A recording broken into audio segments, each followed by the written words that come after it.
everybody, and thank you for joining us to the TowerCast today. Episode 12, There's Still Time. Am I right? That's it. Okay, and if you're wondering who this voice is today, and if you're wondering, what the hell, I've been listening to 12 episodes of the real host. Yep. And now this phony comes in. It is me, Michael Delao, your host for today, and I'm not joined by a co-host because we have, sir? John Erik Castro here as a guest, the star for There's Always Time. There's still time. Typical of the star to forget the actual name of the film. There's so many. And the director, Carlos de la Torre. What's up, guys? De la Torre, and writer, right? Writer as well. So you're not Delao today. You're Fuan. I'm Juan. You're Fuan. Juan. Fake Juan. Fake Juan. You're Fuan. Fuano. Juano. Fuano. Oh my god. The guest that for today. Sounds like a lame elf character. I'm Fuano, guys. Not that Juan's lame. God. And then people in the back. Oh yes, people in the back, which probably don't have a camera. I just realized. But people in the back, we got Austin Sexy. Young doing my job. Hopefully well. Looking sexy all red. You already know. On the ones and twos. Sexy smooth. Oh, very white. R&B. I felt that. I didn't want it. I feel the vibe. I feel it. I feel it. And then we got hit me Erik hard, Sanchez, director. Good. Good enough. All right. Okay, well, thank you guys. Thank you for being here, and thank you for allowing me to host this episode. Juan, I hope I do not disappoint you. We'll Love you, Juan. We miss you. You couldn't make it today. We do, man. Yes, this is what happens when We you all hate have your to work boss. 2 jobs. And support a family. And support a family. Definitely. Well, As a single dad. oh my god. It's getting sad. I know, man. It's bumming me out. I'm Change the sad. subject. You got a cat? So there's still time. I mean, I think it's a really interesting film. I feel like it's a really interesting film for Tower as, I think when you're entering in the filmmaking world and they say, well, work within your means and work with what you have around you. They say like, try to only write it with a few characters, one location, really, try to use the most of that. And I think a lot of people feel like, well, I can write a film, but it's not going to be interesting if it's just one place. But I think this one really highlights that with just one key actor, our good man over here. Good way to put it, yeah. One, really intriguing location, you can do a lot with it. So, you want to kind of talk about what was your idea when writing it? What you kind of sure. did? So there's still time for those of you that haven't seen it. Again, we encourage you to go see the film. Oh, yes, please see the before film. you tune into the TowerCast. So pause the TowerCast, go watch the film, and come back if you want to. So you can understand. Would be a lot of spoilers, right? So Yeah. Description below. description is right here. Yes. Link below. Description above. Yeah. Anyway, no, but So what was the process of writing it? Well, the story is about the process came through my brother. Actually, my brother gave me this. My brother's he lives in Dallas, so we'll be on the phone once a week or something, and he'll be like, "Hey, dude, like I thought you should make a movie about this, or I thought you should make a movie about this." He's always kind of intrigued. For those of you who don't know, my brother Robert, he was involved with Tower since the beginning. Shout out. He was kind of like our financier for the better part of like he found us money for depth of field, and he helped us out with a lot of films and stuff. So he always kind of tried to be like the idea man, and we'll constantly just talk about, hey, it'd be cool to see a movie about this. And he was the one that kind of pitched me like, hey, dude, it'd be cool to see a guy who is the last guy in the world, some type of catastrophe happened, and there's only one guy. Apocalyptic type of thing. Yeah. And it's one guy, but he psychologically, my brother's a psych major. He studied psychology. And he thought it'd be psychologically, he's convincing himself that he's not alone. He's just living in the regular world. Yeah. So I kind of took that challenge and was like, okay, well, if we do something like that, it has to be set where the guy doesn't want to go outside for some reason. Like, he has to stay inside his home, but he's still trying to communicate with the outside world, and that's how he's convincing himself. So I started writing it that way. So that's really what the story is about, right, is this guy who and I threw in, like, the military, like, well, if somebody's going to survive the end of the world, it's going to be, like, this badass military guy who knows what he's doing, right, knows how to defend himself, knows to be, like, in a bunker or something. And we played off this interior home, which was my dad's trailer. Really? My dad's mobile home is where we shot it at. I apologize again. We'll get into what Castro did there. I went a little crazy. But we shot there, and that's what the story mainly wanted to be about. But what's interesting, the challenge through this one is that if you know my films, or if you know me, everybody in this room knows that I do a lot of dialogue-heavy films. I love dialogue. To me, dialogue is like music, and if it's done right, it flows like music. Beautiful. And this film has little to no dialogue. And that was the challenge. Yeah, I mean, I think it really highlights. I know you don't like to brag about yourself, but I think it really highlights you having to be in a very difficult acting situation. Of it's just you. It's all eyes on you. It's all action. I mean, you can't kind of talk the dialogue in a way where things are just going to kind of be there. You have to really show his difficulties, his frustration. Mostly because he's by himself. Yeah, but exactly. I take it like a half silent film, half, dialogue. Sure. Yeah. There's we got to give a shout out to the rest of the cast too. Castro was the main actor in the main cast, but we had Stephanie Toth. You also had Al. Who she was like his love interest, and then we had Al Matamoros who played his dad. I think it was just those two actors, and we had I think 2 other locations besides the mobile home, which were you had flashbacks. the ranch, and then you had like a living room or a different. It was my living room. Oh really? Yeah, it was my living wow. room where we shot that. playing the game. Toth came to play in the video game, the flashbacks. That's too and cool. stuff.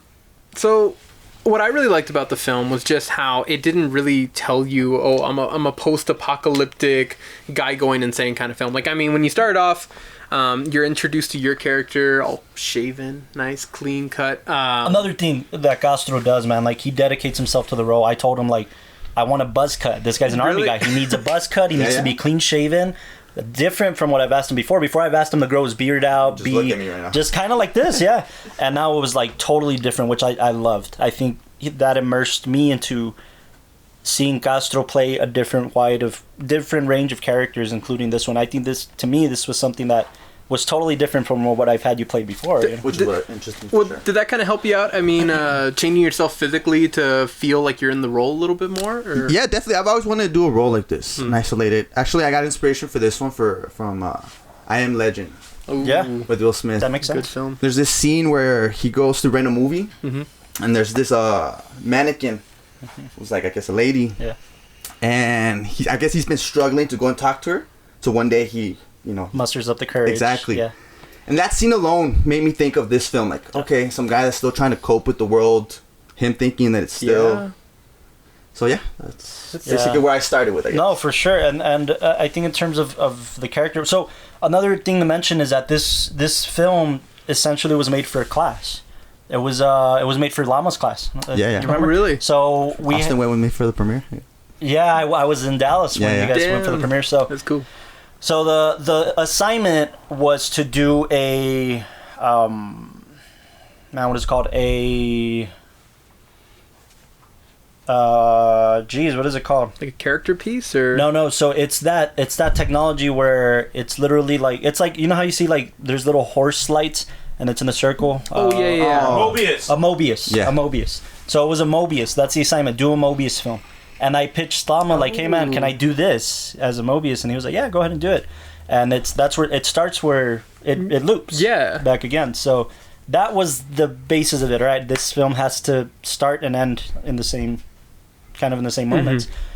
But I thought it'd be more interesting to do it as a loop, where he's repeating the same day of his life, which is why dates are so important and the calendar is so important. I love that part. He's crossing out dates, but he's reliving the same month. And essentially, the twist is where he only goes up to November 31st, right, or November 30th. Yeah, November 30th. November 30th. And you do it subtly. So November 30th, and then when we see the bar at the end of the film, where we see the revealed destroyed world, it says the U.S. went into a nuclear war December 1st. Man. So it was the day before everything happened, where he ends his loop. Basically. Well, I gotta ask, what did you think when you started seeing it, or when you saw just the... You know what? I really liked it. I liked the way that, I felt like on sound design, initially coming in and starting the film, and you hear like the clicking of the clock. The clock ticking. Okay, there we go. You hear the clock ticking, and you hear these different kind of like sounds in the background. You see this guy kind of wake up. It really throws you for a loop, because you're like, okay, well, it just looks like some guy, I guess, had a party. It looks like some guy's just there. You really don't know what's going to happen, what's going to go on. Sure. And as that kind of builds, and you start to get wind of like there's something up. And first, I think the whole scene where it's like, okay, it's his mom's birthday, and he sees the mom's phone number. You're like, something's up, but I can't really tell what so yet. It's like tension building? Yeah, it's tension building. I felt like that all really like came together. You know, sure. it went all the way, and I really like that each date not only highlighted like what is it called? Like an important event for him, but it highlighted the connection he had with people, Right. And how that kind of built like first like, oh, it's the mom's birthday, you know, there's something there. He's gonna call her, but something's up. Yeah. Nice. And then you see Toph's character kind of come in, and then you're like, maybe he's having difficulties, something's going on with the relationship, and then you hear the message, and it's like, but don't worry, there's still time.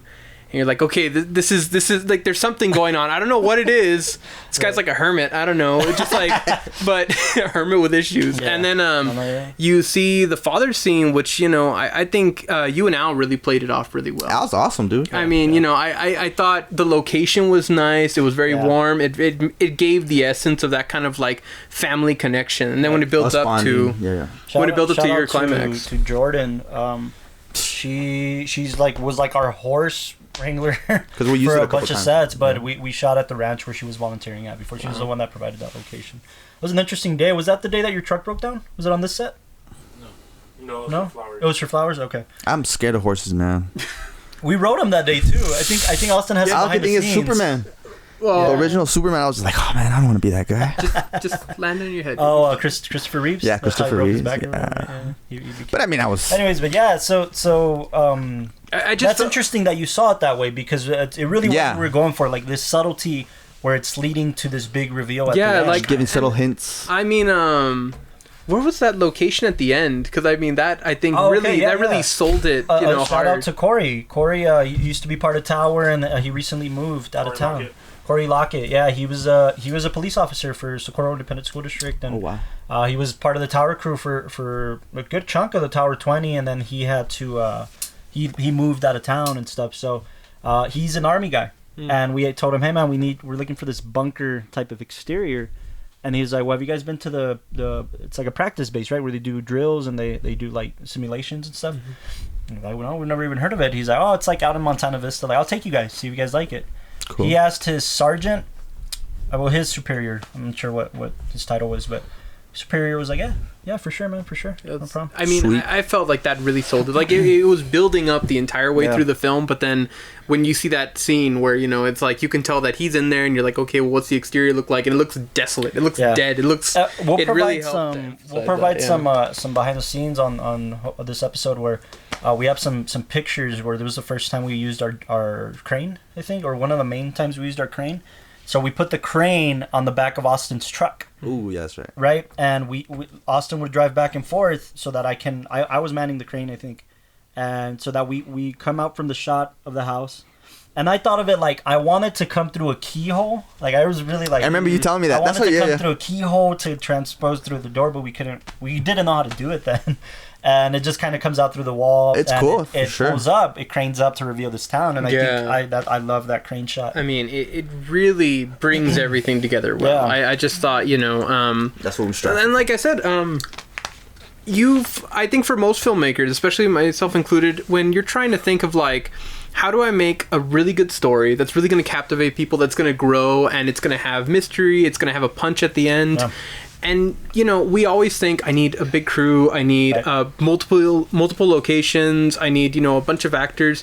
And I felt like you guys just made a lot out of that one location. Well, sure, there were other actors, there were other locations, Right. but I mean, if that... You have to intrigue people with the main Yeah. location where it's taking place Yeah. at. Well, a key thing to mention here is that There's Still Time was released out of sequence. So, like, we shot that film way before we released it, right? A year? No, it was the first Tower 20 film that we did. It was the first Tower 20 film that we shot. And we didn't release it. It's at, what's number 11, number 12? Number 12. So we didn't... Or 11. I think it's number 11, right? It should be. Yeah. Yeah, it's number 11. So anyways, a key thing to mention here is this was the first time Michael had joined us in Tower. And if you know Michael, like he's the man on set, man. He knows everything in production, from sound to Michael lights to camera, everything. He's really a jack of all trades, and that Delao here is that guy too. Like, it's funny because they're both named Michael. So it's the thing about Michael is that you should have on set. But I remember Michael telling us, because Michael had helped us out with sound mixing for our feature. That's how we met him. Mm-hmm. And then he's like, hey man, if you guys are working on anything else, let me know. I'm happy to help out wherever I can. And I was like, yeah, you know what, dude, we're gonna shoot this little movie in this mobile home. You want to come help us out? He's like, yeah. He's like, do you guys need any equipment? and we're like, oh, we're shooting on our DSLR and Nikon D5200. He's like, do you guys need lights? Do you guys need sound? I was like, yeah, can you bring your lights and your sound? And I thought, because we were so new, we had like little can lights or something. We didn't really have much. So I thought maybe this guy's one of those guys. He has like little like, no, dude, he brought his whole lighting setup. He had these 3 panel lights that we still use to this day. And he lit up the set. And it's so subtle because you don't see big lighting in the main scenes. But you see Michael's awesome lighting when it comes to the video game scene. Oh, yeah. So the video game scene was fun, man. Video game scene, we couldn't have a TV going because it's a glare, right? It's going to create glare, and we were never going to see what game he was playing. We were only going to hear it. I remember, yeah. So instead of doing a TV that, depending on the TV, will give off certain blacks or certain blues, it won't be true to on his face. He lit up a light right in front of Erik, and he put filters of red and white, or red and blue. So what Michael did is he put his fingers in front of the lights, and he was just doing this. He was just playing with his fingers in front of the lights, just jiggling it, just doing this in front of the lights to make it seem like there was action going on in front of Erik. There was no TV, no nothing. It was really cool. It was just lights. Yeah. And that's where we started to see like, oh man, Michael, this guy knows his stuff, He's man. got Like he's very impressive. But the lighting is a key thing. Michael being there was a key thing. If I'm not mistaken, we had Erik, Austin, myself, Adam, Corey, and Ricky, I think. And Josh. Josh was there. Josh was sick that day. I remember he left a little early. I think he was left. feeling sick. And Sandra was doing like the makeup and stuff and doing there. But on this little mobile home, man. So we had a big crew, there wasn't a whole need for them. Like we just thought all hands on deck, but we really only everybody served their purpose, and then we're kind of just like hanging around. So it was important to us to realize, like, oh, you know what, man? For locations like this, maybe we don't need to waste everybody's time. Maybe we need to bring skeleton crews and stuff like that. Well, going back to the Laos point, what were you talking about, the location? No, just that I thought it was very interesting. I thought it was a very intriguing location, had a lot of details. I felt like it had a lot of characters. What I liked about it is that it's one, like you said, kind of like one location most of the film. Yeah, sure. And that can be the hardest thing to write for, but it could be the easiest part because it's just one location. Yeah. That's why I was fascinated about it. It's like one location, isolation. I'm for that. It sounds like Tower doesn't do things the way they should be done. This is the type of film you want to do when you're starting out or for a 2-day challenge. Right. One location that intrigues. And for 2-day challenges, we did like multiple locations, big cast. But this is exactly a key example of like when you're starting out. This was one of my first films, like one of my very first films. And it just comes to show like you don't need much. No, I think it just shows a lot of potential that can come from a single location, getting creative. Like you said, it was just your dad's like trailer, right? Yeah. And I mean, something like that, people would probably see that or think, oh, I know somebody who has that, but then they wouldn't think much of it. Some authenticity. Like, look, we had this one location, and I think this was one of our first lessons in set design. Because if you notice in the film, we brought a record player, we bought some records that were key to the scenes. Mm-hmm. We bought an army flag online and hung up the army flag. True. Well, a U.S. flag. We had to show that this guy was a patriot, right? Talk about the disgusting food. So Corey was kind enough to provide us MREs, which is the food that soldiers eat on the run, right? I give you guys props. Every soldier out there that has to eat that. I mean, so we brought 3 different flavors. We prepared it with like. Dude, really? It's prepared with. I was gonna mention. I think we should mention this was the most expensive Tower 20 film. Really? It probably was. And props, and I think the most we spent. We spent maybe like. 50. I guess I'll disclose a number, but we spent maybe like $150 on this film for props. Total. That's a lot. And then we returned some of it right after the film, like the phone, which was the most expensive. But the phone, if you notice it, it's like this brick thing with like an antenna, so it looks like a high antenna satellite phone, which is a key thing in like, he's in a bunker. He's an army guy. He has both. Yeah, so it's survival like phone. Yeah, but like the MREs, Corey prepared them for us. He's an army guy. He knows how to do them. Mm-hmm. We brought 3 different flavors. I think he brought like a pasta one or like ratatouille, and then he brought like a ravioli one, which is the one that Erik ate, and he didn't like it at all. I give him props, man, because he held it together. lasagna to this day, dude, just because. Yeah, he was there like eating it on the scene. What you see him eating is real. He's really chewing and eating that. We had a spit bucket. So as soon as we yelled cut, Erik was spitting out the food. I requested it, man. Oh God, you're just like after the first 2 bites, I was like, it was a prop and nothing more to you. You're like, I'm not gonna let this sustain me for the rest of the day. God. And then I should throw this out there. Corey did provide a couple of them, but we had to find some on Craigslist. No. And then we found some on Craigslist. You guys bought a box for sure, no? We bought maybe like 5 or 6, but Corey did provide some. Corey's like, I have like 3 in my car. Yeah. And then, if I remember correctly, Corey's like, you guys can use one, but you better save me the other ones because I need to keep them. Like for when I go out to the field. I think it was a flavor thing. He's like, I like this flavor. Don't eat this one. The best you can have. And then we tried one after we wrapped. I remember that. They were fun. Like, I remember. I worked on a project with Troy a while back, and like he was clearing out his apartment, and what happened is that we had to spend like long nights editing and stuff like that for our project. And basically, shout out to Troy. But the only thing he had around was like either like chips or like MREs, and he brought out all these. And I mean, like. I enjoyed it enough where I'm like, that sustained me. Like, I can keep doing what I need to do, but I mean, I haven't it's not super flavorful. It tastes like dog food sometimes. Exactly, that's what it was. I opened up one and I'm like, ooh, this is exciting. Warm dog crackers. food. It's like, oh, it's crackers? Yeah, I was like, okay, crackers and like peanut butter. This one was interesting because I just was kind of fascinated with how they prepared them. Yeah. So, like, this one particularly, you had to put water in the bag, and that's what steams and heats up the food. Very interesting. Right? I just thought it was fascinating. Yeah. Right. But again, one location, you have to find props that authenticate what you're trying, the story you're trying to tell, set design that's going to authenticate. Even if it's the littlest thing, who's going to recognize that, right? But but everything came together to make it what it was. I bought my record player.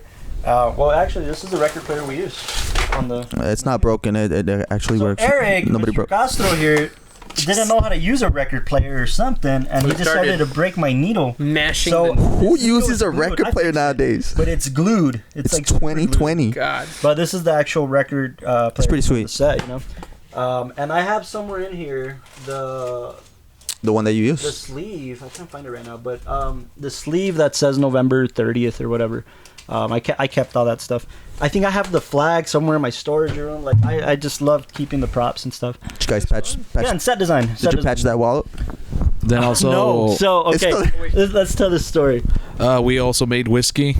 We did. You're right. What? Yeah, you bought like a whole 12 pack of glass bottles. I kept one of those. Right. Yeah. That's right. So if you guys remember, you guys ever see the movie 50 First Dates? Yeah. So you know how she loses her memory and they have to repeat the same day over and over again? I got the idea from that, basically, where it's like, well, if this guy's going to repeat his month, he has to replace whatever it is he's consuming. Mm-hmm. So we had a scene at the end of it where he's basically just re-putting everything back the way it was, stacking the beer cans on top the way he stacks them, and then replacing the bottle of whiskey that's always in the background. Yeah. So the bottle of whiskey, we're like, we got to come up with a title. We got to come up with a name. So unique, yeah. So it comes, I think I came up with Eternal Stint. And also as a nudge of like, he's there forever. Yeah. Eternal Stint. Like he's serving his time. And the label looks like the Tower logo. So we just had fun with it, man. But those bottles were expensive. I remember the budget went to that like 30, $40 or something. It would have just been cheaper to buy whiskey. Maybe. Right? I think you're right. Just replace the label. I don't know. But no, you know what? No, I wanted those bottles specifically because the bottles have a cork that's sealed tight. Yeah. And I thought, well, if this guy's in a bunker and this has to last him a while, it has to look like that. Like it has to look like something kind of like preserves. with wine. Yeah. So that's why I wanted that specific bottle. Really but we created a whiskey label. Details. Now, there is a scene where he has to do a weapons cleaning. And I mean, you know, everything's all laid out. I mean, how did you guys, on a production aspect, handle that? Here's the deal. A couple of things to mention. We had a prop master on set and an arms master. That's very important for your... Michael. No, Michael's an arms master. We didn't know that about him at the time. We had a police officer, Corey. Okay. Corey was is a police officer, and mind you, a lot of these weapons were his. And full disclosure, they were real weapons, but they were weapons that were out of service. They didn't work anymore. They were patched up. Oh, okay. Like they have the little clip, which makes them props. So, you know, just to mention, don't use real guns on your sets, please. It's very dangerous. And even if you're going to use prop guns, have an arms master. So Corey would say, this is how you properly clean it. This is how you properly operate it. and he was the one that taught us everything. He was teaching you, right? Mm-hmm. Yeah, like for sure. Safety meetings, all of that. So that was one of the coolest, as an actor, coolest scenes. Just. But I had to find cool. a divisive way to flash back to the dad.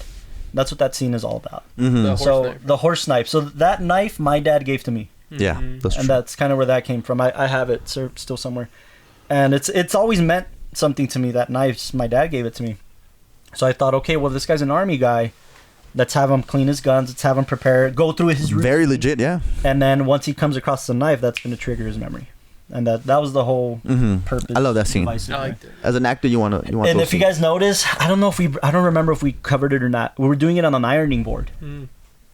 Oh wow! We did it on an ironing board. Yeah. My dad's mobile home. It was one of those mobile homes that has an ironing board attached to the wall, and you just flip it down. That's what that was. Oh wow! It was just on an ironing board and laid down the gun. So I bet you soldiers do that. I wanted it to look. You gotta clean your gun. It's exactly. the time of the month, If there's that. That's the only table around. I wanted it to look very aesthetically pleasing. I don't know where it must have been in the Scorsese film. It draws me back to The Irishman now, right? The Irishman is new. It wasn't around back then. In The Irishman, there's a scene where on the bed he has all his guns laid out. Yeah. That's what I wanted. I wanted to see this guy's all his guns laid out, and just to know that show that he's prepared. He knows his guns. Yeah. And that's really what I was going for. The hat he was wearing was an army hat that my dad had at the house. I was like, I'm going to use your hat because it's an army hat. It's a military hat, and it's one of those, I guess, like it looks like a safari hat or whatever. Yeah. That, again, authenticates his character. That was the whole purpose. So that was a great scene. The army shirt, did you have to get that too, or was that something that you just had lying around? We bought it at the exchange, right at the... Oh, yeah, we went all the way there. The army thrift store here in over there by Fort Bliss. Yeah, we bought it there. Just had to get Eric's size, and again, authenticating that whole thing, right? It came together really well. We shot it in one day, I want to say. All the trailer stuff. No. All the trailer stuff. Just trailer. Well, that's what I mean. Like, all the trailer stuff we shot in one day.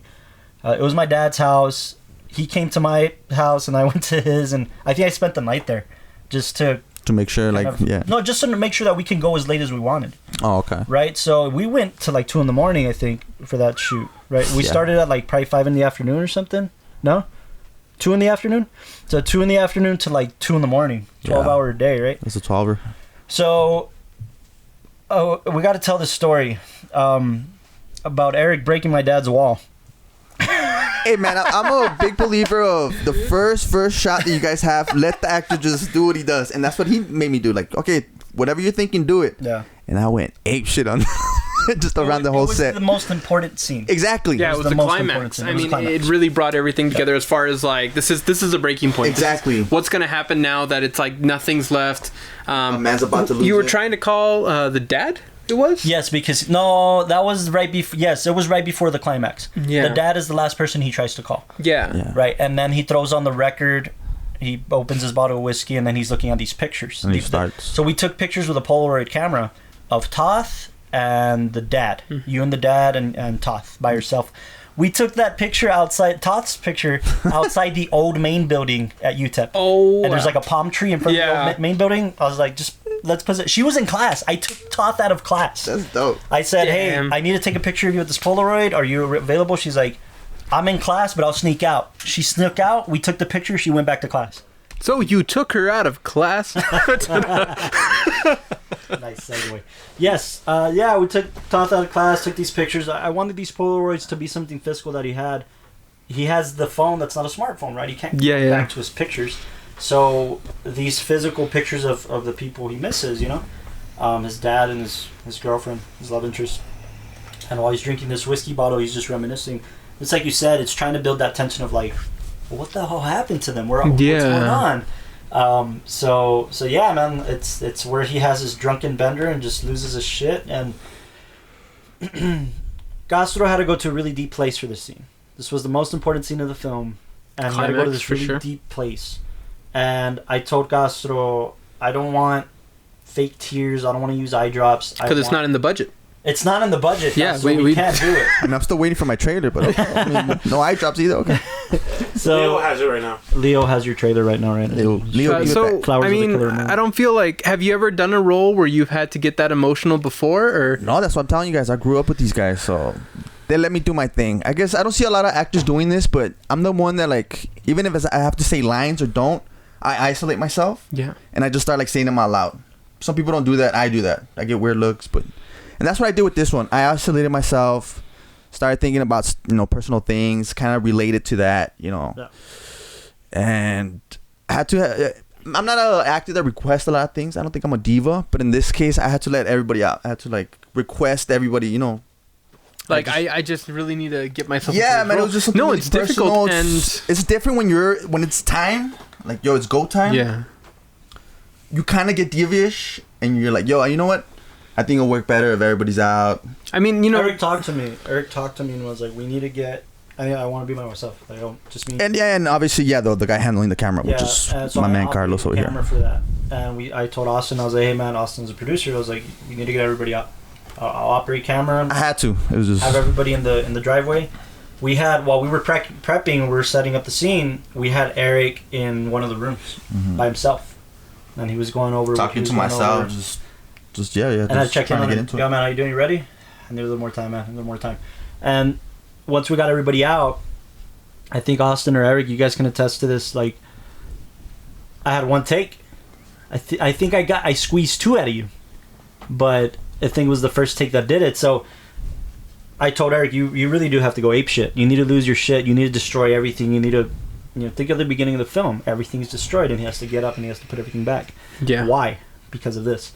So you really do whatever you need to do. Destroy anything you need to destroy. Let's get it out of the way. Mm-hmm. I think I gave him direction. I was like, camera, because I was operating the camera with a tripod. I remember that. Like the tripod, sure. I had the tripod in my hands. That's what I used as my gimbal, basically. It's so beautiful the way, yeah. For sure. And I'm starting to remember, yeah. And I told Erik, right, I know you're getting into this, but I need you to go for this first, then this, then this. While still being emotional. It was unique so for sure. If you notice, he goes for the beer cans first. He knocks those out. Then he goes for the flag, and then he goes for the wall, so that I could go like this with camera. Him kind of directing me for sure. Yeah. And I was kind of directing you. No, like not directing me because you want me still. No, you got to stay in your emotional. Beautiful. State. So if you notice, there's a scene in Dallas Buyers Club, and that's what I told you that I wanted. For sure. There's a scene in Dallas Buyers Club where he finds out he has AIDS. Spoiler alert. Matthew McConaughey, dope ass. Matthew McConaughey swerves off the side of the road, and there's just one still shot of him bawling. But I mean, uncontrollably ugly crying. Best scene, yeah. And I told him that I want a straight cut to the shot where you're crying, and I want it to be like that. And he was like, I remember you giving me that reaction, like what do you? It's my first one. Yeah. I'm down for it for sure. But it was just one of those. Oh damn, that's okay. I mean, you don't know how you're gonna get there, right? Exactly. I mean, if somebody said cry on command, I mean, no. Exactly. But now that you did it once, I've done it twice now. You kind of figure out what works for you, right? I think it's just you have to get yourself in that place. There's still time for which other one? Project that's still lingering. Gotcha. Ooh. But it's just, I don't know, man. It's just I feel like I'm a student of the craft. Mm-hmm. That's why when people ask me, am I an actor? I always respond, I'm an aspiring actor, because I'm still not, So I'm really a student of the craft. And Will Smith, Jake Gyllenhaal, my idol, Jim Carrey. I take their like true roles, not what they're known for, but their discomfort roles, they're out of their comfort zone roles. Yeah. So that's why I consider myself a student of this crap right now, and I'm just learning and Eternal Sunshine of the Spotless Mind. Jim Carrey's role, Will Smith when he does more serious roles. Yeah. Jake Gyllenhaal's great in everything he does. Gyllenhaal, yeah, he's got everything from Donnie Darko to Nightcrawler. Yeah. Mm-hmm. But yeah, that's just, I feel myself, I'm still a student of this game. I'll always be right, but... And then for the other parts of the film, when you need to be just more expressive and all that, like, what's the mentality, like, I guess, like, when you're playing video games, I think that's a really neat scene, especially for lighting, but what were you trying to do, I guess, expression-wise, to kind of show that he's just really trying to distract himself? That scene is actually the way I play video games. I talk a lot of shit. But it was just like, this guy's actually out of it, and he's still trying to make everything real as possible, even though, he doesn't know, or he does know, he's just drinking himself away, I guess. Let me ask you this, Delao. The most impactful shot for that, the most important shot to me for the video game thing, was how we end. we go to the end of his headphones and it's cut off. I don't know, did that impact anything? Like, it's a little subtle. Like, it was just going from the headset down to the end of the headset, and it's cut off. He's not talking to anybody. Right. I think that was really big. I mean, everything that was revealed, I felt like was revealed in really good pacing, and I think that just, it built things up because, at first you want to just think like, I mean, it's a Carlos de la Torre film. Like, there's got to be some breakup, right?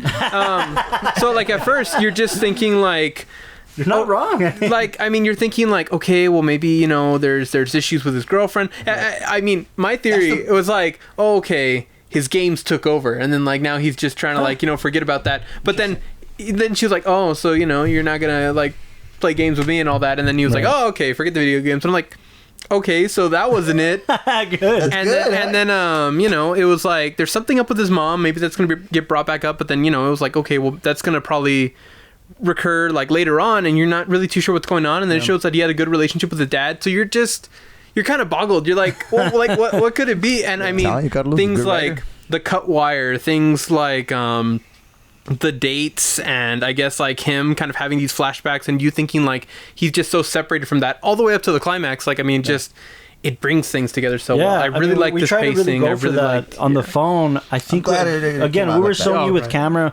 Eric was my DP for this. Shout out to Erik. Shooting on the D52, I'm sure. And we were trying to get even close focus shots of the phone not responding. There's no SIM card in it. Yeah. Right? And that's the whole point. You can't connect to anybody. You can't call anybody, even if you wanted to. And that was the whole point. We recorded voicemails to kind of have his saved voicemails, like the top thing. But that's what I'm telling you. We try to get these key shots of like, when he finally tries to call the dad, that's why Austin was my editor for this. And we try to get these quick cuts in of the montage with the dad and him. Flashback. And Daniel co-edited too. You and Daniel co-edited most of my films, dude. I'm just realizing that. You guys are awesome, dude. But yeah, that's right. Because you and Daniel had this big debate in the editing. I don't know if you want to talk about that. Oh yeah, post-production. Till this day, they argue about that scene. I want to know. Wow, he had to clear his throat. You know something. Just spilling the beans.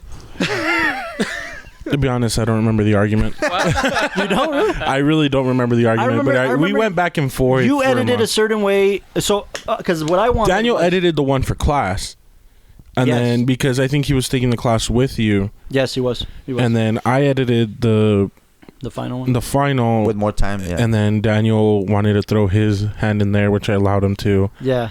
So the thing we argued about something, but I really don't remember. I remember what it is. So the thing about it is, I wanted it to be dynamic to where when he's every time he presses the send call button, we're gonna cut back to the dad. We're gonna have these quick cuts, but that's why on set I had you press it and then press it again and then press it again and then press it again. Like and cut back to a flashback. Cut back to the flashback. Okay. So I wanted it to dynamically okay, we're starting here, and then we're getting faster, we're getting quicker and quicker, and the quick edits. Daniel had this thing of like, no, we should linger on this scene a little more, and I was like, well, let's try it, and it was good. And we turned it in like that for class, and then Austin edited the way I wanted it, which the original way I wanted it. And I'm like, no, this is how it has to be, dynamic, and it spreads out. That's why when he finally like cuts, when he stops trying to call, he just throws the phone. Yeah. No more flashbacks. That's it. We know we got it. It worked, for sure. So that was one of probably my favorite edited sequence in the film. It was just these. There's something to be said about like the sound design. I felt like did Ricky do sound? Ricky was did sound. Because I felt like it wasn't just it was actually Ricky's first time ever doing sound. Really? Was it? Yeah. We should. Michael showed him on set how to use the Tascam. That's right. How to properly boom and everything. Like minutes before we rolled on the first take. So then you know what? It was Ricky and Michael. Yeah. I think Michael was there booming, or Michael was helping him out. But the clicks of the phone were clicks of the phone. There was no Foley in this film other than the clock ticking and the video game sounds. Those were the only two added sounds later. I felt like all that really brought it together. I mean, when I was watching this, or at least when I watch the short films, I'll watch it once where like I'm just there, I'm paying attention, I'm watching, listening. As a viewer, as a general viewer. Yeah, but then you have to appreciate it from other aspects. Sure. And I mean, removing yourself from like the video and listening to the sounds, but remembering the scenes, it makes it all that more impactful. Sure. And I mean, I just felt like with this one, there were so many different sounds, there were so many different effects that it helped to build tension, it helped to build environment. It really just, it made the film, along with the visuals, along with the acting, everything just really came together well in this film. Also, the score, man. We really have to. We're going to talk about sound. We got to talk about the score. Oh yeah, who did that? Eddie Garcia. Eddie did the score for me on this one. Shout out to Eddie, man. Does he charge us? Dude, that guy's so cool. He should charge. But we're paying him. We're paying him for the features that we're getting ready to do. No, shout out to that guy. But he's for me. With me, dude, I never really have to give feedback. I think this was the only film I gave him feedback on that I didn't like the original track. The basic score, the mysterious kind of ominous, tension building, ominous score was perfect. We didn't go back and forth on that one. The record that he plays, I told that we couldn't use real music, right? So I was like, I need a blues song. I want him to have this really blues. So the first one he turned in was like peppy and playful blues, and I was like, no, bad. So bad, Eddie. No, but then he came back with this like smoother kind of the one that's in the film now. Eddie's just the score for me is what builds the tension. Yeah, it really creates that. And coming from Delao, that's all he does. That's what he does. Pays attention to. Yeah. But you're right. The sound you're right. Sound design was important.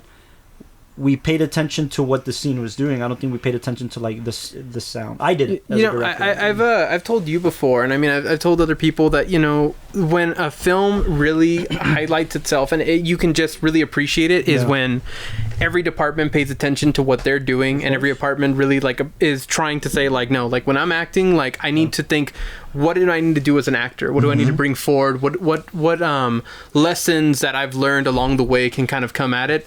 And then from a directing and writing standpoint, like what elements, when you read the script as an actor, as an editor, when you see the script, what are you imagining and what am I able to bring forward? Right. And I think the same goes with sound, the same goes with camera work, the same goes with lighting. I mean, it's that's when how you you're appreciate telling that story. Like if each person does their job, you're storytelling through your medium. Yeah. Right.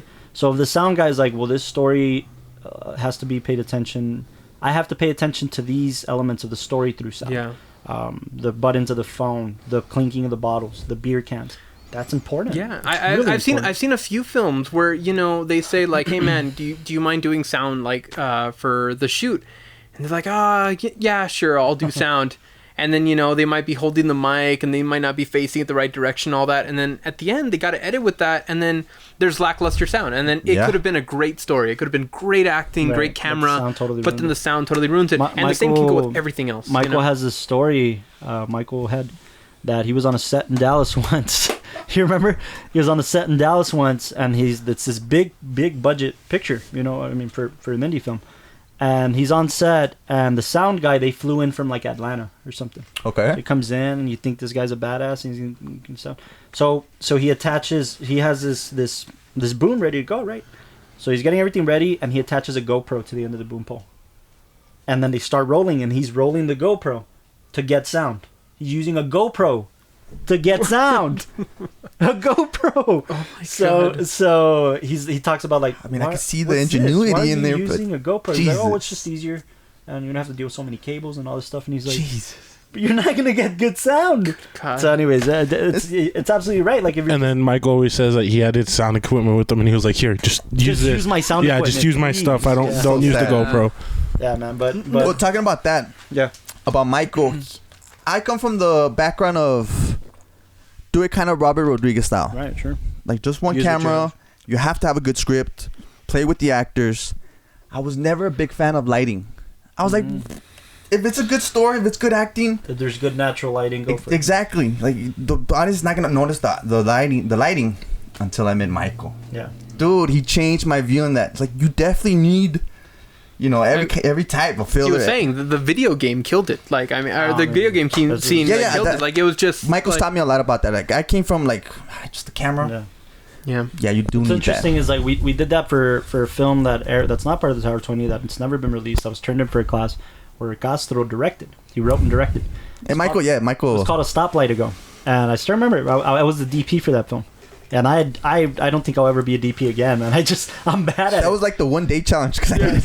So we shot, it was for a class. He wrote and directed. We shot around my house and in a park nearby. It's a good idea. It's a good script. Michael acts. He's an actor in the film.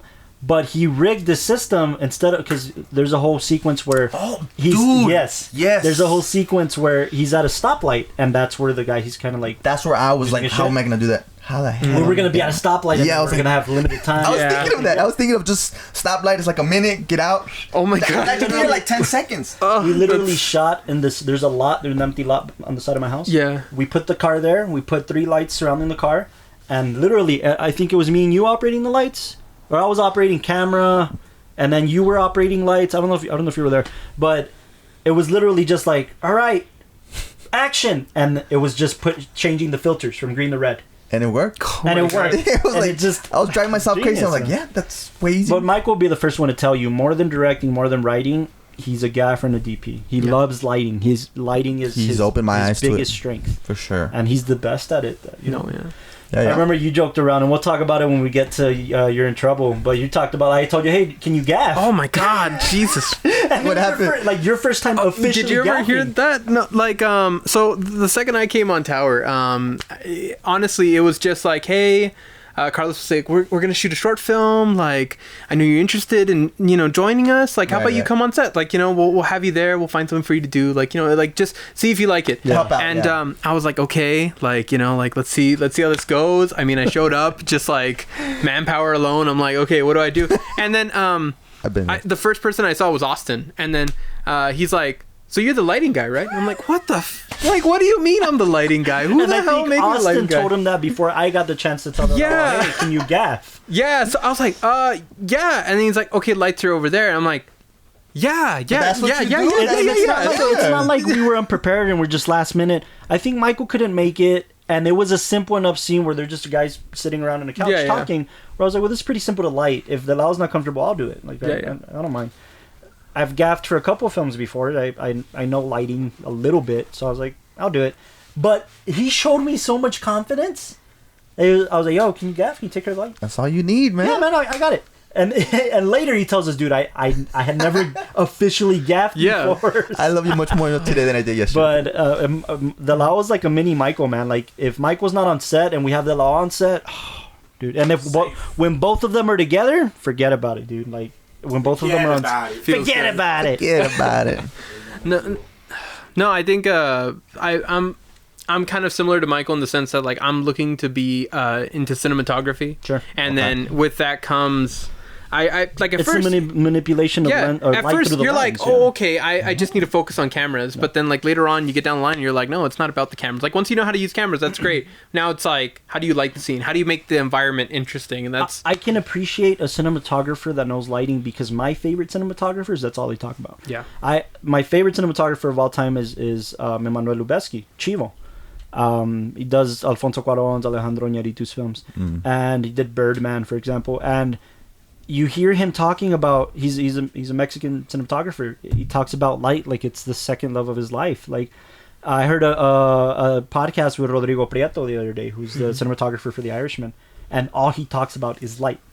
And you can appreciate how they're not obsessed with the camera; they're obsessed with how the light is coming through the camera. That's interesting. Oh, yeah. So I can appreciate a cinematographer who knows light.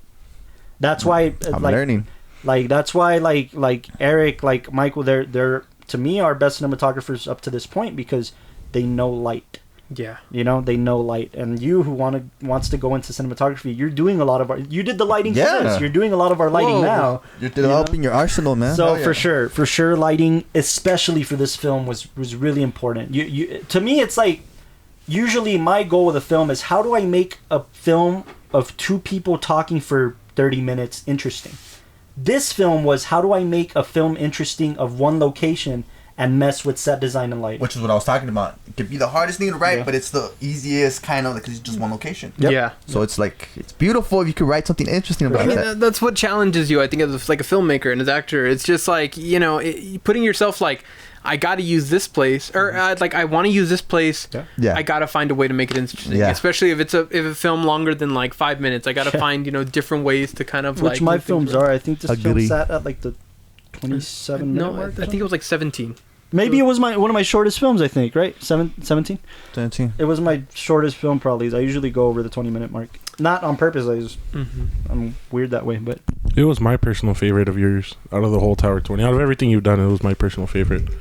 And that's what I tell a lot of people. The reason it was my favorite was because it's something he's never done. Dang. No. It's not dialogue heavy. It's very psychological. Very stuff, true, man. Stuff like that, and that's why it's my favorite Carlos M. de la Torre film. Yeah, he tells me that a lot. And I love you for going with me to the premiere, man. I was scared shitless, dude. The reception. Erik tells Austin me was that right too. there, Erik, dude. I mean, in terms of the psychological thriller stuff, you know, I think that's the factor he enjoyed. For the reception, I think we premiered this before we released it online, if I'm not mistaken, right? And I was in Dallas, probably at my nephew's birthday or something. And TriCast Pictures, shout out to TriCast. Right, that's right. They had a screening at UTEP where they wanted to kind of collaborate with Tower, like, hey, let's do a Tower TriCast screening. We didn't have much then. So I think we screened Sun City Lights, and there's still time, right? I think like two films. And and I think that's when they premiered that one, the one I did, huh? Yeah. The painter. Yeah. That was a cool. So, I appreciate it, Austin, dude. I would have died so without I just you. remember they screened it at the UTEP That cinema. whole screening was just a showcase for Castro. Because every film in I there wouldn't had have made it Castro alone, in it. dude. Well, it's like I tell you, we'll have TriCast on later, and we'll talk about. Yeah, shout how out we to met them and TriCast. stuff, but Luis, we met them Francisco. at the epitome of our first film, Sun City Lights, and they had seen my style. They had seen kind of what I'm going for and who I am, and I just remember getting a text message from Austin like, "Hey, I'm at the screening. We're getting ready to get started." Blah blah. And Eric's then I not get here. a text message maybe an hour later after the showcase from Francisco Castañeda, who's from TriCast. He texts me. He's like, "Dude, there's still time." Was amazing. He's like, Really? "When you get back into town, we got to get together and talk about this. It's so different from anything I've ever seen you do." And he had seen Depth of Field. He had seen a couple other films. So I was like, that kind of threw me for a loop. Like It felt different, you know. It felt different for like I said. you. I mean, watching your You other know films. what to expect Yeah, from I me. was like, okay, Lovey-dovey. like you know, like okay, he broke up. Like it was video games, but I mean, you make them interesting. I'm not saying that because that's within your style. It's boring. It's more like you've understood that, like I guess kind of like story trope enough that you know how to play around with it. Yeah. But this one definitely felt different. You know, you didn't know where to take it. It was building tension the whole time, but it was not tension because of somebody else. It was tension within. Yeah. And I think that's what made this one interesting and very different from No, everything. I appreciate that. Don't get me wrong. I really appreciate that. And see, the thing is about this film, everybody, whoever hears me talk about how I approach my films, I don't approach them in a cocky way where I want to emulate one director or another, because I'm never going to do that. As much as I'd like to make a Scorsese film, I'm never going to make a Scorsese film. Yeah, but what I'm trying to say is that, you know, I approach a film with how the character develops. That's all I care about. I could care less about plot. I care about character development. So throw me in the genre of thriller or psychological thriller or whatever this was. Michael Jackson thriller. Yeah. All I'm gonna care about is how Castro's character develops. Doesn't matter what genre it is, what the backdrop is. How does your character go from point A to point B? Right. And what happens through that journey? And that's all I care about. That's how I approach it. Now, my hero Scorsese, he talks about how people have dared him, like Spielberg dared him to do a 80s like thriller film, and that's where Cape Fear came out of. And that was kind of my approach to this too. Like, it's just a genre film. Let me do a genre film. Let me see if I can do a genre film. And I think the closest thing that's ever come to that is like The Tram. That's the only time I ever did it again. And that's how I was forced to do that. I was gonna say because you were forced. Yeah. Not that I would never go to another genre, but you got to play your strengths too, right? I know what I'm good at. I don't want to try something I'm not good at. I'll leave that up to Erik and Michael, who like psychological thrillers and stuff, you know? But you can see that you could dabble in other stuff, so. Yeah. I'm interested in... I've always told these guys since we started Tower, I want to do two things. I want to write something that somebody else directs. And dominate the world. And dominate the world. Yeah. Which Rick did through You're in Trouble. And I want to direct something that I didn't write, which I did with The Tram. I want to try playing with that, doing something that I'm not particularly good at. You also mentioned that you want to do a period piece. I do want to do a period piece. I'm very interested in doing a period piece. At some point in our career, period pieces are expensive. Yeah, I was gonna say I just see a lot of money right there. It's a big budget, but I'd love to do. I want to do a biopic. One of my biggest dreams is to do a biopic. What do you mean a biopic? Like a story of somebody who's like actually research somebody lived, and a biopic. So I don't know if Austin's gonna cut this out or not, but one of my biggest desires. You got a producer just going mad. One of my right biggest desires is to do a biopic about Stevie Ray Vaughan. Oh. Blues legend from Texas, from Dallas, and from Austin. who people don't know a ton about, but if you know the blues, you know SRV. And it's a period piece. It's a 80s film. But that's my kind of one of my big desires, to do a biopic, do a period piece. I just saw Greta Gerwig's Little Women, which is the epitome of a period piece. It's set in the 1890s. I heard good things about it. Yeah, it's a fantastic film. But yeah, man, I want to do that. I want to try period pieces. I think for us growing as filmmakers, actors, you really have to put yourself in those kind of situations. You have to put yourself in something where you're gonna grow, because I think if you stay with what's comfortable, you might get really good at that and develop a formula, but then you're always gonna feel like, well, I'm just, it's the same thing. It's almost like typecasting, right? Yeah, like, but it's typecasting yourself. It's like you're always gonna, how do you say it, conform to that. Yeah, which is, careful with that. I think they might be difficult. They might not come out the way you intended the first time, but challenging yourself, just saying, I'm going to go in there. It's going to be a super emotional role. I gotta be that character. That's a challenge. But I mean, now you feel a little more confident if somebody was to come to you now and say like, hey, I need you to do that. Man. Yeah, definitely. I think my confidence has gotten up a little bit for sure. I'm ready for more. Wow. Yeah, man. But no, for sure. There's Still Time was it's a tough one, but a good one. Yeah. It was elemental. It was how do I put it, formative for Tower for sure, in the sense that it felt like we did something right with this one. Collectively as a team, we did something right.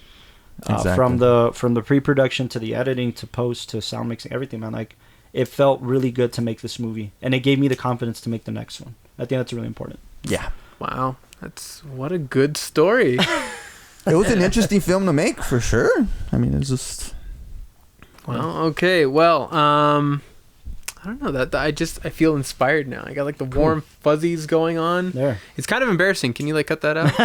Oh, that's good that you saw the details, man. It's no. beautiful to hear for us. Yeah. Dissect that. I mean, dude, when anybody pays attention to your films, when pays attention and dissects the stuff that you wanted to throw in there, it's so heartwarming, man. Yeah. So for sure, it not just you, Delao, but anybody who watches it, man, it's a big deal for somebody to come up to you and say, dude, that was great. I paid attention to this and how he did that.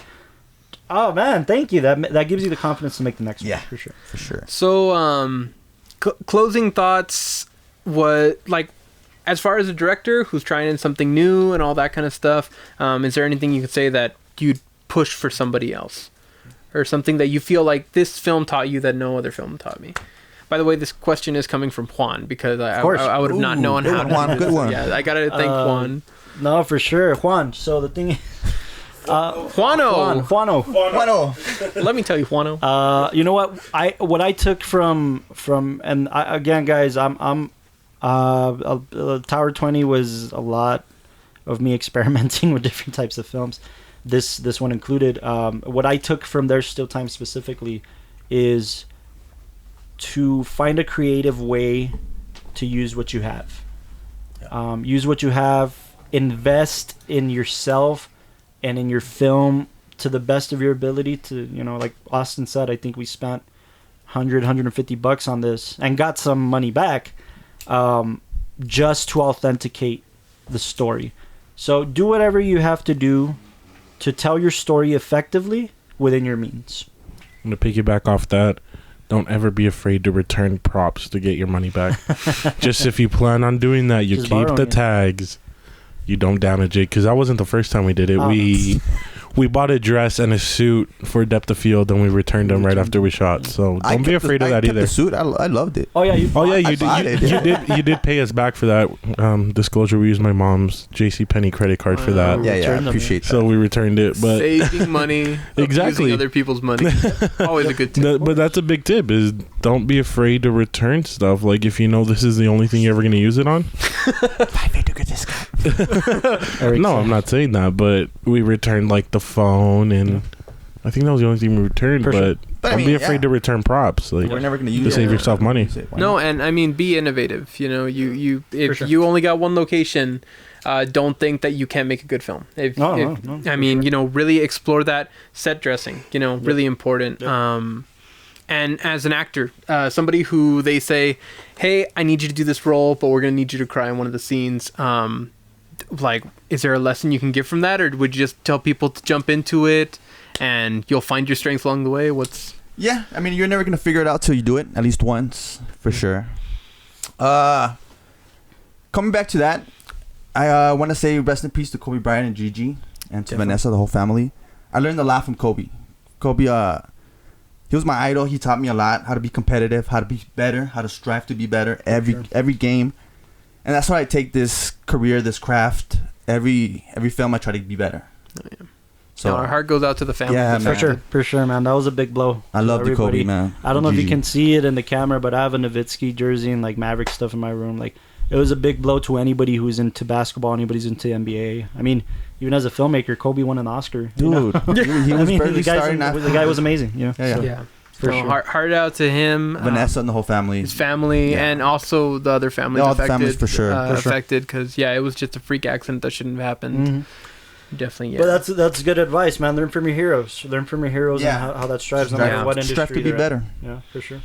You're gonna make me cry, Castro. No, it's just that really did hit me. I looked up to him. I mean, there's nobody other better person to look up to than him. So. Yeah. Well, I think we're gonna end this like we always end this by asking Austin Young the word of the day. So since I'm Delao today, I have to do the word of the day. Okay. Oh wait, first you gotta do a Delao impersonation because. Okay, guys. So there's no camera on you. I know. No, but I have to get into character. Oh, okay. You know, with the lighting. Right. Period piece. I've never lighted before, so. You know, when he called me up to do the light, I was like, "Oh shit!" So what's the word of the day? Word of the day. You're gonna have to come up with one on the spot. No, I actually have one that actually comes from my childhood. Do the gasp. Oh, do the gasp. Childhood. I actually like that. This is a word. Gas brought to you by Erik. Gas brought to you by Erik Sanchez. The word of the day is a humu humu ukunuku apua'a. I heard that. And I apologize if I... and I apologize... Hold on. There we go. I apologize if I mispronounce that. That is a Hawaiian name for the official fish of Hawaii, which the translation is reef triggerfish. Reef triggerfish? It's humu humu upunupu apua'a. Ladies and gentlemen, we're going to bring it back next week to Delao. It's the Hawaiian state fish. Oh, okay. I actually learned that when I was a kid. For sure. That's pretty good. To help out, I know Al recommended... Al recommended last time that if anybody's listening to this and would like to learn something about filmmaking or use the word of the day. Word of the day is non-linear editor. Oh, I was going to say the word of the day was diegetic. Diegetic. Okay, what's diegetic? What is that? Does anybody want to answer? It has to do with sound. It has to do with... Oh! It has to do with... Diegetic. No. I've heard it in audio. Yeah. I think I heard it in audio. It has to do with if the sound is off screen. I forgot. If you can digest the sound. No. Don't you have to test your blood sugar levels? That's diabetes, Erik. That's diabetic, Diabetic, man. No, but it has you can to be do with, diabetic like, the in sound film. is on screen and you can see it happening. I forget what it is, but I know. So when you hear sound in a movie, there's two types of sound. There's diegetic and non-diegetic. Basically, diegetic sound is the sound that's inside of the world. Isn't it dialectic? Dialectic? No, Like that's the radio. No, that's for people who are dyslexic and they can't read that's dyslexic, They say Erik. dialectic. Yeah. Oh, okay. No, that's just a really messed up joke. Diegetic No, yeah, but I've heard sound that's Tower inside does the not world. does not No, go behind but Erik on that's that what it joke. was. That's how you said Diegetic it. is just the sound that's going on within the world. So if somebody drops a pencil and you hear the pencil go, like that's diegetic. But then if it's like a score or if something, you hear a score or it's if you hear non-diegetic. like voices or something like that or things going on that are outside of that only the audience can hear, that's non-diegetic sound. Right. Shout out to Avant. He taught me that. Ready? Everybody on 3. 1, 2, 3. The more you know. The more you know. Yeah. No, I need everybody to do it on These 3. are not the droids you're looking for. Okay. Well, I think that was a good episode. Yeah, I mean, Shout out to sure, Delao. great. Thank you Good again substitute host here for letting me Fuano. be on. Fuano. And we hope to have Juan back very soon. Definitely. Yeah.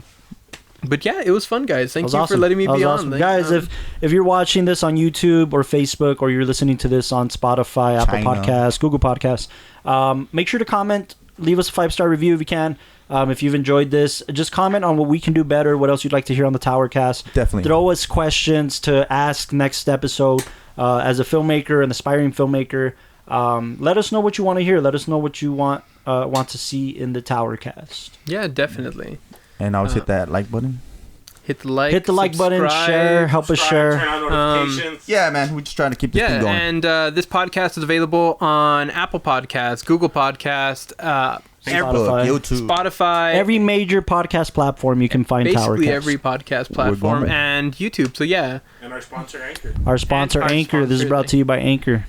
For Thank sure. you, guys. I don't even remember the 30-minute I line that don't we came either. up with. You guys did pretty good on that. That was good. It's still being used. He's still being Yeah, used. no, it's been on the like video. It works. It works. I like it. I like it. For sure. But yeah, Alright. just help us out, guys. This is something we're trying to do. We're going to have, like we promised, after wrapping our storytelling of the Tower 20, we're going to bring back some new and exciting filmmakers. Stage 2. Lumex Day? Yeah. We're going to bring some exciting filmmakers all around El Paso and then the surrounding region. So we already have scheduled guests for after the Tower 20 and stuff like that. So Nice. So stay tuned. Stay Thank tuned. you for joining us for Tower. For listening, everybody who's listening from the TowerCast. first episode. Appreciate it. Yeah, Yeah, we appreciate and you. we'll be back next week. Yep. Thank you.